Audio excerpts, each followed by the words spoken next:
ఒక అంబేద్కర్ ఎప్పుడో పుట్టాల్సి ఉండే, కానీ తెలంగాణలో ఒక 100 సంవత్సరాల నుంచి తప్పుల తడక ఉద్యమంలో మన శక్తి అంతా ధారపోసి బలైపోయారు.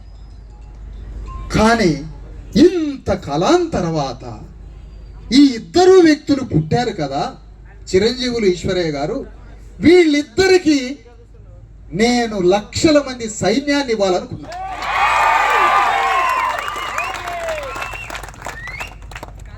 దశాబ్ద కాలంగా పనిచేస్తున్న సైన్యాన్ని వీళ్ళకి తోడు చేస్తే ఇవాళ బీసీల 42% కావచ్చు, రేపు ఎస్సీల 20% కావచ్చు, ఎస్టీలకి 10% కావచ్చు, పేద ముస్లింలు బీసీలకి 60% రిజర్వేషన్లు, మొత్తం 90% రిజర్వేషన్ల ప్రపంచంలోనే అతిపెద్ద ఉద్యమాన్ని తెలంగాణలో నడపొచ్చు అని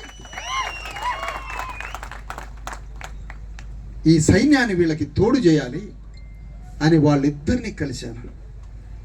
కార్యాచరణని శక్తిని కలబోసుకొని ఏ రాజకీయ పార్టీ భిక్ష లేకుండా, ఎవరి మెరిసి దయ లేకుండా, స్వధర్మంతో, స్వశక్తితో, సొంత ఆలోచనతో ఈ ఉద్యమాన్ని ఆత్మగౌరవ వెన్నెముకతో నడిపించాలని ఈ సమావేశం ధర్నా నిర్వహించాల్సి.